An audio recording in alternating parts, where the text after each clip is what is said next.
I've been transmigrated into a post-apocalyptic freeze novel. For 3 straight nights, I've been intimate with my wife until dawn. On the 3rd day, she brought her white moonlight back to the house, slapped a divorce agreement on my desk, and declared, "Ethan, I gave you 3 full days. Consider it making up for the years of debt I owe you. I'll give you $100 million for a 15% stake in the company you hold. Since Liam is finally back in the country, let's just part ways amicably." I took the money and walked out without a second thought, and I made a little adjustment to the central air conditioning system in the mansion. The ice age was coming. Let the 2 of them roast in hell. I transmigrated to this extreme cold apocalypse, setting a mere 2 weeks before the event. After showering, my wife looked at me, hesitating, about to say something. I, of course, knew exactly what she was thinking. Her white moonlight was about to return. She was figuring out how to broach the subject of divorce. I had to admit, this female lead was stunning. Skin like fresh snow, a body with an hourglass figure and a trim waist. The original host had been married to her for 3 years and never even managed to sleep with her. It would be a waste to divorce her like this. I cut her off first. "Jessica, I know your white moonlight is coming back in a few days. Are you planning on asking for a divorce?" Jessica's face instantly flushed with panic. Her eyes darted away, avoiding my gaze. "Ethan," I put on a look of deep injury. "Jessica, you need to remember that 3 years ago, he was the one who dumped you to chase happiness overseas. You were devastated, and with the company on the verge of bankruptcy, you impulsively jumped into the lake to end it all. It was me who risked my life, jumping into that icy water, to pull you back when you were near death. It was me who worked day and night for years, drinking myself into the hospital to save your company. Now you have money, and the company is back on track, and you want to kick me to the curb? Jessica, I never thought you could be so ungrateful." Jessica remembered my selfless dedication over the years. Her eyes welled up with tears. The guilt in her eyes deepened. She lowered her head, her voice so quiet it was barely audible. "Ethan, I've treated you terribly all these years. I'll compensate you more." This woman was shameless. A simple, "I'm sorry," and "I'll compensate you" to dismiss me. If she weren't so beautiful, I wouldn't bother playing along with her act. My eyes filled with feigned sorrow. I took a deep breath, then ground out through clenched teeth. "Jessica, you know how much I love you. We've been married for 3 years, with only the title, not the reality. I know your white moonlight lands in 3 days. I can grant you the divorce, but for these next 3 days, I will exercise my rights as a husband. After 3 days, I'll set you free." "Ethan, this..." Jessica suddenly looked up. Her lips trembled slightly. Her expression was complex: surprise, embarrassment, hesitation, and a shade of inescapable guilt. I stared directly into her slightly widened eyes, my expression shattering. "You won't even grant me that. Jessica, you told me to give you some time. I gave you 3 whole years. Were you lying to me the entire time?" Jessica panicked. She rushed over and grabbed my arm. I didn't. I shoved her away, letting out a few self-deprecating laughs, my voice desolate and despairing. "Jessica, I never thought you were this kind of person. You lied to me for 3 years just to get me to work myself to death for you. I was such a fool. If that's the case, what meaning is there in me staying alive?" After all, her white moonlight hadn't returned yet. For these 3 years, the original host had been genuinely devoted to her, giving her everything. People's hearts are made of flesh and blood. I didn't believe she felt nothing for the original host's years of selfless sacrifice. As expected, the moment I said that, Jessica panicked. She threw her arms around me. "No, it's not like that at all." I tried to pry her hands off, but she only held tighter. "Fine, I agree. But after 3 days, you have to keep your promise." And so, I spent 3 consecutive nights being intimate with Jessica until dawn. I certainly wasn't going to go easy on her. I considered it collecting some overdue interest on behalf of the original host. During those few days, I planted micro cameras in every nook and cranny of the Shun family mansion. On the 3rd day, Jessica left early in the morning. By noon, she returned with her white moonlight Liam. When Liam saw me, his eyes were full of smugness and challenge. "You must be Ethan, right?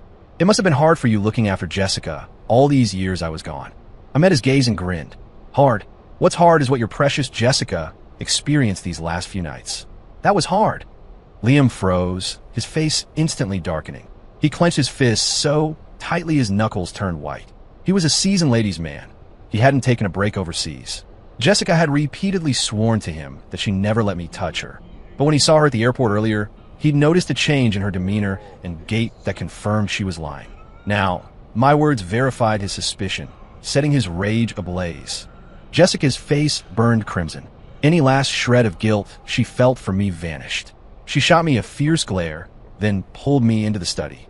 She slammed the divorce papers in front of me. "Ethan, I kept my word and spent 3 full days with you.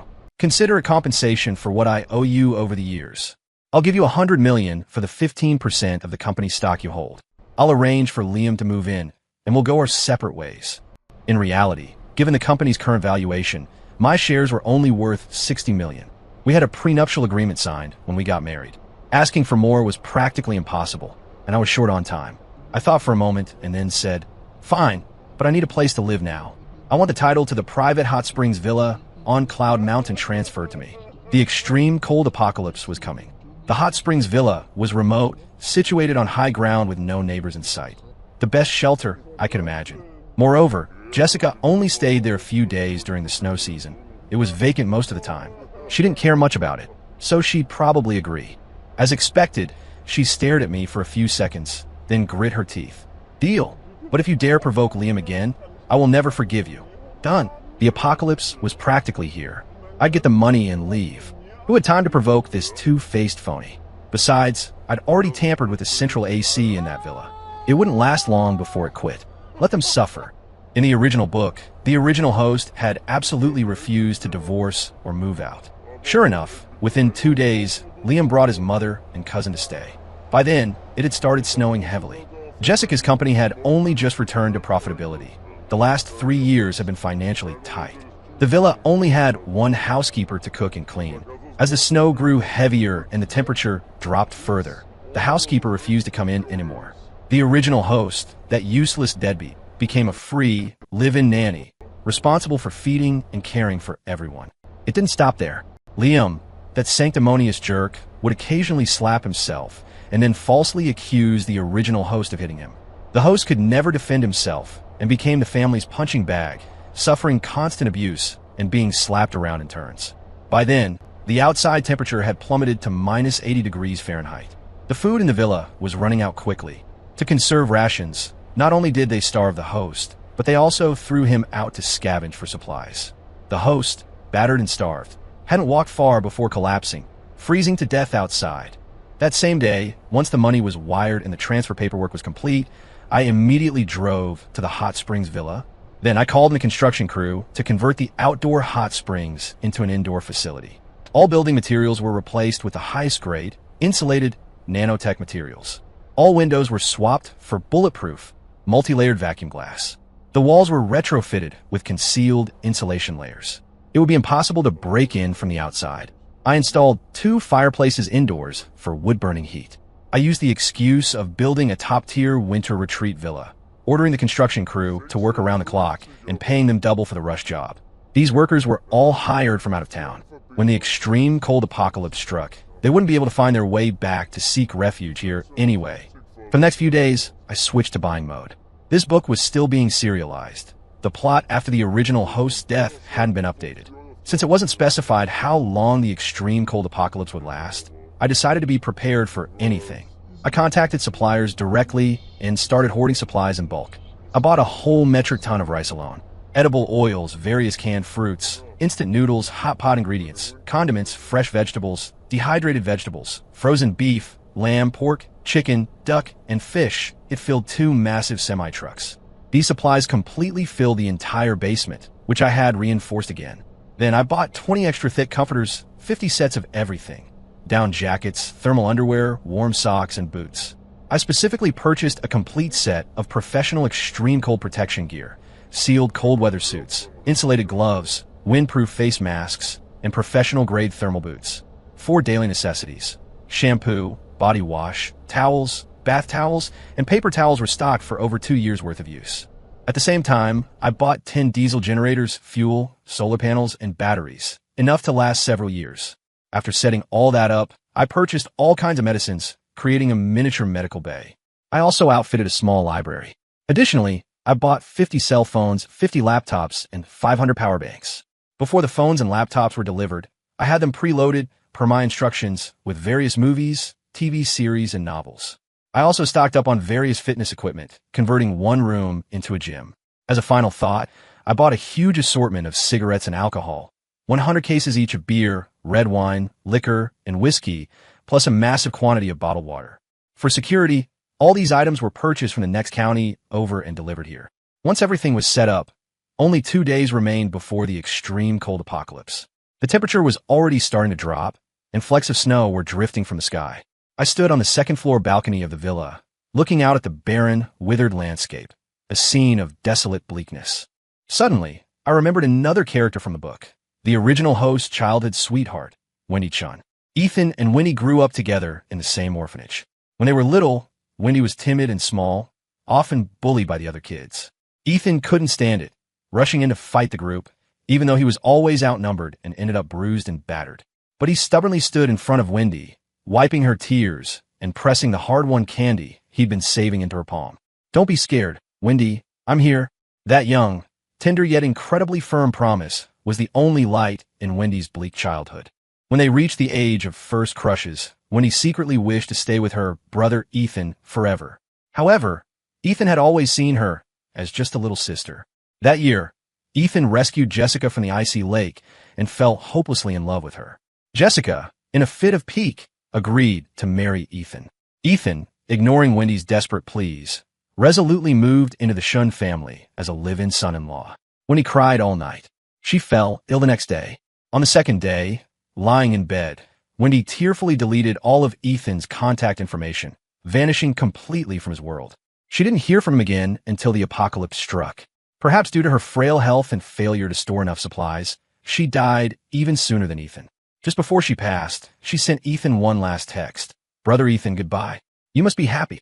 That foolish woman, even in death, was still thinking of the man who broke her heart. With 2 days left until the full outbreak of the extreme cold apocalypse, the snow had already begun to fall, but transportation hadn't been cut off yet. An idea began to burn wildly in my mind, an idea that could never be extinguished. I immediately grabbed my phone and dialed Wendy's number, but she hung up after more than a dozen attempts. That girl really held a grudge. 3 years and she hadn't gotten over it. I had to contact everyone the original host had ever known to get Wendy's current address from one of her close girlfriends. To thank her, I told her everything about the extreme cold apocalypse, repeatedly stressing that she needed to hoard supplies and stay warm. Whether she believed it or not was her business. I didn't hesitate. I immediately got in the car and drove over. She lived in an old apartment complex on the west side of the city. She had become a web novelist and rarely went out. I heard she wasn't doing well. I knocked on the door, which was plastered with flyers, for a long time, but no one answered. "Wendy, are you there? Open the door." I started dialing her phone again. Just then, a cool voice spoke from behind me. "Something wrong?" She stood there with a stern face, her eyes slightly red, carrying newly purchased groceries. I turned around, grabbed her arm, and said with a touch of urgency in my voice, "Wendy, listen to me. I don't have time to explain everything. You need to come with me right now." "Ethan, by what right do you think I, Wendy, would still listen to you?" Her voice was laced with mockery as she yanked her arm free. "What's our relationship? You're married now. Why are you looking for me?" Wendy's voice held a trace of anger and deep-seated grievance. Her eyes grew redder, but she stubbornly held her head high, refusing to let the tears fall. I didn't have time to explain. In the middle of her gasp, I picked her up and carried her away. What are you doing? Put me down." She kept hitting my back with her small fists. Seeing I was ignoring her, she bit my shoulder hard. I winced in pain and slapped her shapely rear. "Stop messing around. I already divorced Jessica." Hearing that, Wendy stiffened instantly. I felt 2 warm liquids flow down my neck. She wrapped her arms tightly around my neck. "Brother Ethan, you always just bully me." Without another word, I tossed her into the car. Then, I took her shopping for a massive supply of feminine hygiene products. She blushed crimson, watching me load entire boxes of sanitary pads into the trunk, giving me an increasingly strange look. I had to steel myself and briefly explain the extreme cold apocalypse to her.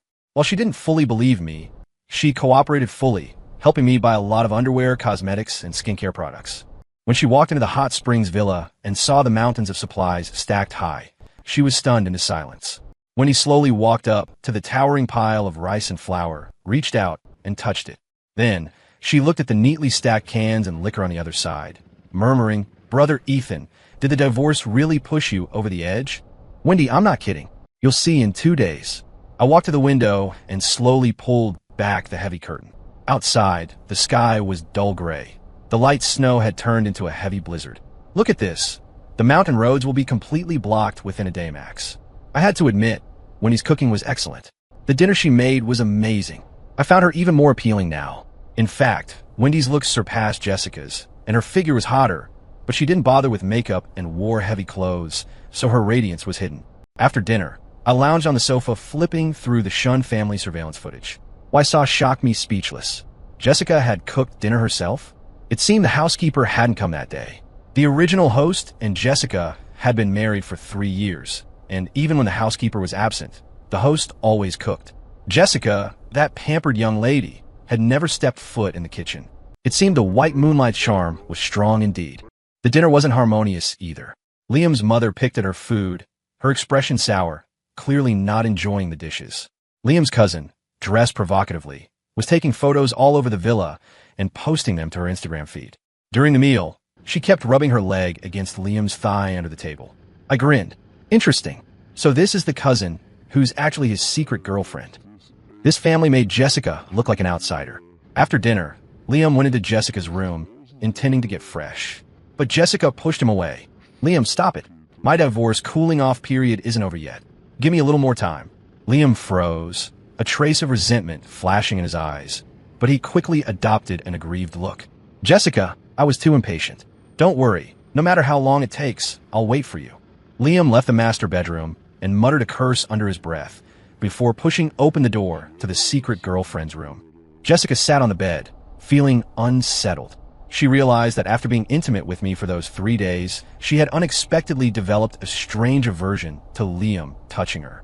A gust of cold wind slipped through a gap in the window, making her shiver deeply. She wrapped her quilt tighter, trying to close the window, but found it impossible no matter how hard she tried. I smirked at the monitor. When I left, I hadn't just tampered with the central AC. I'd done the same to the doors and windows. They wouldn't seal properly. The extreme cold apocalypse was coming. How long could they last in a house full of leaks? The next day, the snow intensified and the temperature dropped to minus 20 degrees Fahrenheit. Many people realized something was wrong and started rushing out to buy supplies. But they didn't buy much. Some stocked up for a week, and even those who liked to hoard only got about a month's worth. It wouldn't make much difference. On the third day, the temperature suddenly plummeted to minus 45 degrees Fahrenheit, the lowest ever recorded in the South. I opened my eyes to a world of white. Posts and videos about the apocalypse suddenly flooded the internet. One thread quickly shot to the top of the trending list. A girl claiming to be reborn warned that this extreme cold apocalypse would last a whole year, with temperatures hitting a low of minus 80 degrees Fahrenheit. She warned that transportation would shut down and cities would be buried in snow, urging everyone to stock up immediately. Most of the comments mocked her. Desperate for clout, aren't you? Reborn? Read too many novels. Minus 80 degrees? You actually dare to say that. At least proofread your fake news next time. Reported, you're welcome. At Haitian Police Department. Of course, the few neutral or believing users were quickly drowned out by the mockery. Some extreme netizens even sent death threats to her family. The authorities issued the highest-level cold weather alert, reminding the public to lock their doors and windows and take all necessary precautions. Wendy looked at the apocalypse thread, her hand gripping her phone so tightly her knuckles were white. She looked up at the raging snowstorm outside, then back at the mountains of supplies piled inside the villa and all the professional warming equipment. A chill shot up her spine, not from the cold in the air, but from a fear deep in her heart. Brother Ethan, you. Her voice was a little dry. How did you know about the extreme cold apocalypse in advance? And the lowest temperature is exactly what that reborn girl on the internet said. I turned to her with a mysterious smile. Guess. Wendy paused, then suddenly remembered the reborn girl, her eyes widening in understanding. Don't think about it too much. I walked over and pulled her tightly into my embrace. These supplies and food are enough for us to survive for 2 years. Just know that we are safe. That's all that matters. Wendy instinctively nestled into my chest, a clear sense of security and dependence appearing in her eyes. Just then, my phone vibrated suddenly. It was Jessica. On the video call, Jessica hesitated before speaking. Ethan, our cooling off period isn't over. Why don't you come back and stay for a while? The housekeeper hasn't come, and I can't cook right. I'm just used to your cooking. I scoffed. Oh, so you want me to come back and be your maid? How can you say something so shameless? Didn't Liam and his family move in? If you can't do it, why don't you ask them to? What? You don't want to impose? Jessica immediately grew agitated. They're guests. How could I ask them to cook?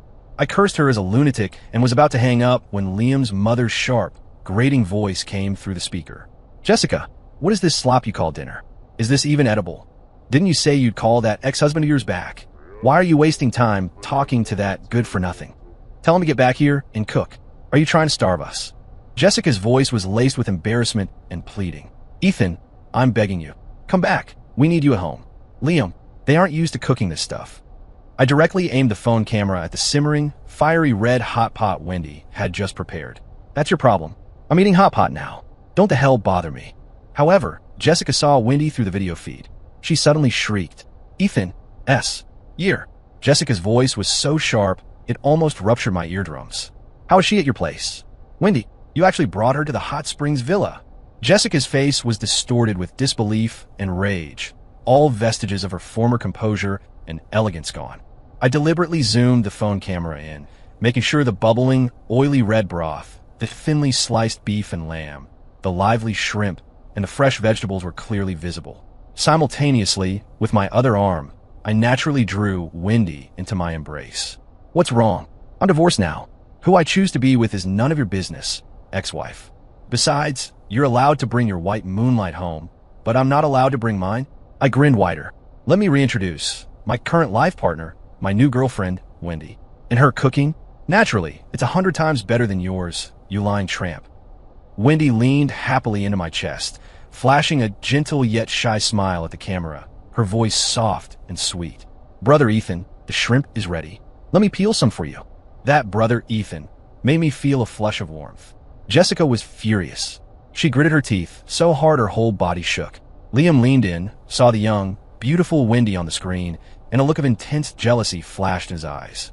Ethan, are you even a man? You just divorced her, and you're already rushing to find a replacement? I gave him a sarcastic reply. How can I compare to you? I hadn't even signed the divorce papers with Jessica, and you were already moving in shamelessly. And now you've brought your whole family, complete with your secret cousin, to live off my ex-wife's house. I don't look up to anyone right now, except you. Forget it. I wish your family happiness. I won't disturb you anymore. Hearing that, Liam immediately panicked. His face turned bright red. He glanced at Jessica's angry face and hurriedly tried to cover up. What secret cousin? She's my real cousin. Jessica, you don't listen to him talking nonsense. I didn't bother with any more nonsense. I didn't want to deal with their messy drama. So I simply hung up. I looked down with a smile at Wendy in my arms. Wendy, be honest, were you deliberately trying to piss Jessica off just now? Wendy looked up, her eyes blinking rapidly, a sly smile playing on her lips. Of course. Seeing her face contorted with anger, I remembered how she stole you away from me back then, acting all superior and looking down on me. This time, I finally got my revenge. I burst out laughing. I let her go, and we happily tucked into the hot pot, thoroughly enjoying the meal in the warm, lively atmosphere. When we were mostly done, I turned to Wendy with a serious expression. Wendy, I was wrong. I treated you badly before. I won't let you suffer any injustice in the future. I said this on behalf of the original host. Wendy was a good girl. She deserved to be treated with kindness. Wendy's delicate body trembled. Tears immediately streamed down her face. She threw herself into my arms and began to cry loudly. For the next few days, the temperature continued to drop, quickly approaching minus 60 degrees Fahrenheit. The entire internet went crazy. More and more people started believing the apocalypse theories and rushed out to grab supplies. But by then, transportation was already breaking down. Many people with weak constitutions collapsed shortly after going out and never got back up. Reports of supermarkets being looted and smashed emerged from everywhere. Order dissolved into chaos. Wendy and I began a sweet cohabitation. We spent our time sipping wine, soaking in the hot springs, and eating hot pot and barbecue. When she was writing, I went to the gym. At night, we occasionally practiced mutual cultivation. The girl became increasingly clingy. Whenever she was free, she demanded hugs and kisses. Life couldn't have been sweeter or more comfortable. On the 8th day of the extreme cold apocalypse, I finished my workout and, bored, opened the security monitor. I happened to see a scene that left me completely dumbfounded. Jessica was being held down by the Liam family, slapped repeatedly in turns. This delighted me. I quickly checked the monitor's cache. It turned out that ever since I exposed the cousin as a secret girlfriend, the two women had become increasingly hostile toward each other, constantly sniping. This secret girlfriend deliberately tumbled down the stairs, bloodying her head, to frame Jessica for pushing her. Jessica exploded in anger, rushed over, and slapped the girl hard out of spite. Now Liam's family erupted. Jessica's mother, who had disliked Jessica for days, rushed over and slapped Jessica twice. "You want to die, you tramp. You're just used goods after a divorce. Did you really think you were still Samaris?" Jessica instantly regretted her actions, realizing she had brought wolves into her home. She glared, shoving Mrs. Liam hard. "Mrs." Liam stumbled back, falling on her rear with a loud thud. "You dare rebel. This bitch dared to hit me. Liam, look at this shrew." "Mister." Liam stepped forward and slapped Jessica twice. Liam's face turned ashen. He stopped pretending, stepped forward, and delivered a vicious slap to Jessica's face. The force was so great it knocked Jessica to the ground. "Jessica, how long are you going to keep making trouble? Apologize to my mother right now." Liam pointed at her and roared. Jessica covered her swollen, red face, looking at Liam in disbelief. The man she had yearned for, the man she divorced him for, was now raising his hand against her. Tears instantly flooded Jessica's eyes, mixing with regret and anger. "Liam, you hit me. You hit me for them. This is my Shun family home. Everything you eat and use belongs to me. You pack of ungrateful wolves, get out. If you don't leave right now, I'll call the police." As she pulled out her phone, Liam snatched it and smashed it to pieces. Jessica was an idiot. It was minus 60 degrees outside, and the temperature was still dropping. Society had collapsed. Transportation was paralyzed. No one was even dealing with the frozen corpses on the streets. Even if she called the police, the cops probably weren't coming. Trying to kick them out was a pipe dream. "Yours." Liam's cousin, no, his secret girlfriend now, leaned against Liam, a mocking look on her face. "Jessica, you can't say that. You love brother Liam so much. Aren't his family your family too? Can't you just be more magnanimous and not keep track of everything so clearly?" "Exactly. It seems your Shin family has absolutely no manners." "Mister," Liam chimed in, looking at Jessica with disappointment. "You're just a divorced, used piece of merchandise. It's your Shun family's blessing that my son would even have you. Now, get up and go cook. Are you trying to starve us?" Jessica looked at the hideous faces of the Liam family and was filled with crushing regret. Her whole heart poured out for them hadn't earned gratitude and love, but naked greed and calculation. Jessica's tears dropped one by one. She roughly wiped the blood from the corner of her mouth and struggled to get up. "Mrs." Liam wasn't satisfied yet and rushed over to kick her twice more. "You walking disaster. All you do is cry. Hurry up and go cook. Or today, I'll have Liam throw you out." Jessica looked utterly despairing. In the end, she gritted her teeth and went to cook. "Mrs." Liam stood coldly nearby, supervising, worried she might poison the food, throwing in a cold, sarcastic remark every so often. Watching this, I felt an indescribable sense of satisfaction. This treacherous woman deserved her fate. It was all her own doing. Watching this monitor was way more entertaining than binge-watching a show. I simply cast the surveillance feed to the main screen in the living room, treating it like a live broadcast. Perhaps due to the extreme cold, the picture was blurry and lagging.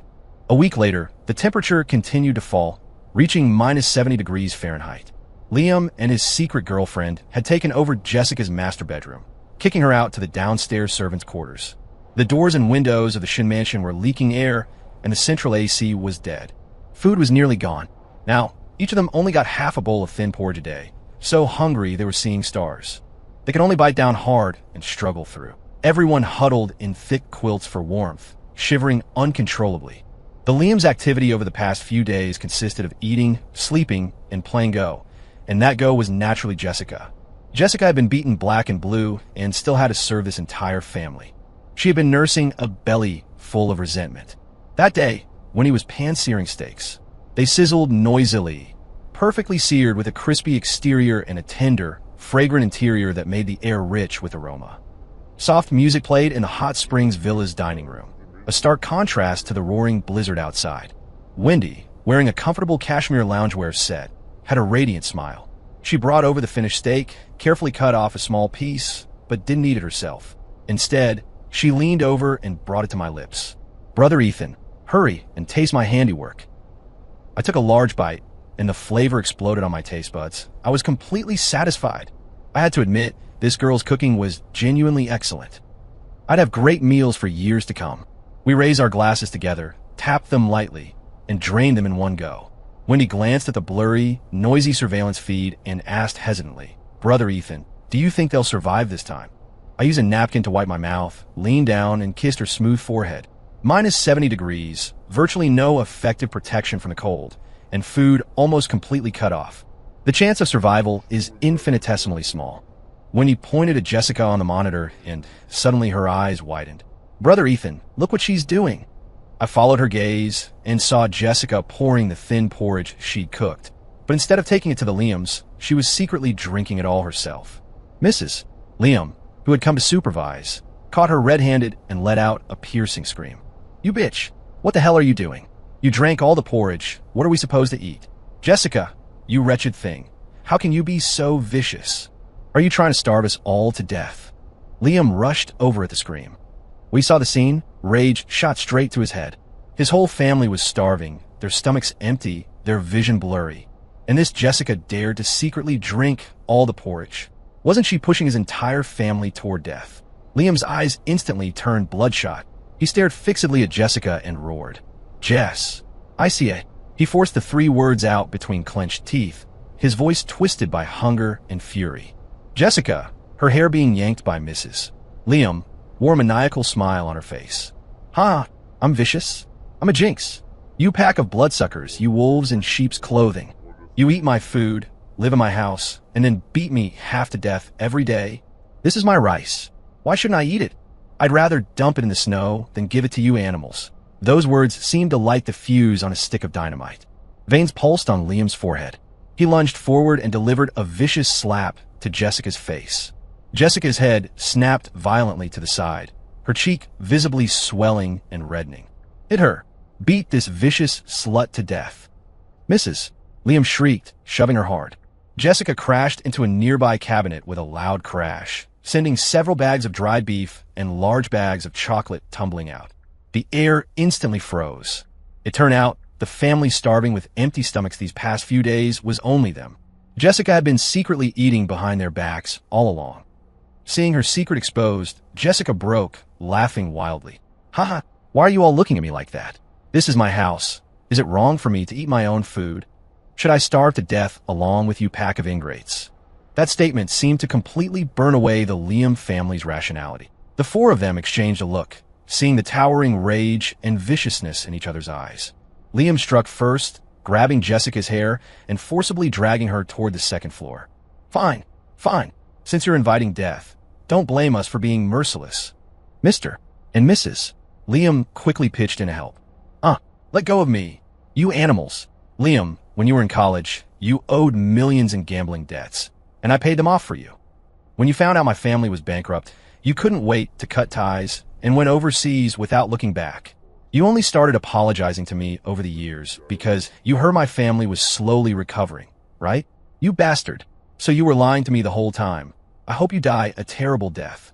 The heavy snow had already flooded the 1st floor. It was impossible to open the doors now. They dragged Jessica to the 2nd floor, threw open a window, and tossed her right out, then quickly shut the window. That window cut off the Liam's indistinct cursing, and it also completely severed her only chance of getting back inside. Lying in the snowdrift, Jessica was completely devoid of hope. In college, Liam had been smooth-tongued and knew how to charm people. Coupled with his handsome, refined looks, he was the white moonlight for many girls. Jessica was one of them. Only at this moment did she finally see Liam's true face clearly, realizing how utterly foolish she had been. The piercing cold instantly felt like billions of icy steel needles stabbing into her skin, the pain almost suffocating her. Her survival instinct took over, and Jessica struggled to quickly climb out of the snow hole.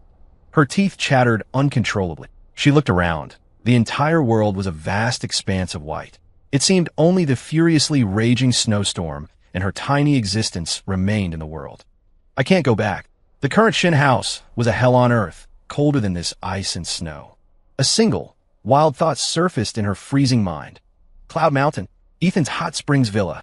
It had food, a natural hot spring. Yes, go find Ethan. Ethan loved her to the bone. If she knelt down, admitted she was wrong, and begged he surely wouldn't let her die. This thought gave Jessica immense strength. She identified the direction of Cloud Mountain and began shuffling forward, sinking deep into the snow with each step. The heat in her body was rapidly draining away. Frost covered her hair and eyelashes. Her limbs grew stiff, her vision blurred. As her consciousness faded, scenes flashed before her eyes like a movie. All scenes where the one being abused wasn't her, but Ethan. The one finally thrown out and frozen to death was Ethan. Ethan, I was wrong. I was so wrong. I'm sorry. I'm so sorry. She muttered, her voice quickly swallowed by the merciless blizzard. She collapsed to the ground, never to rise again.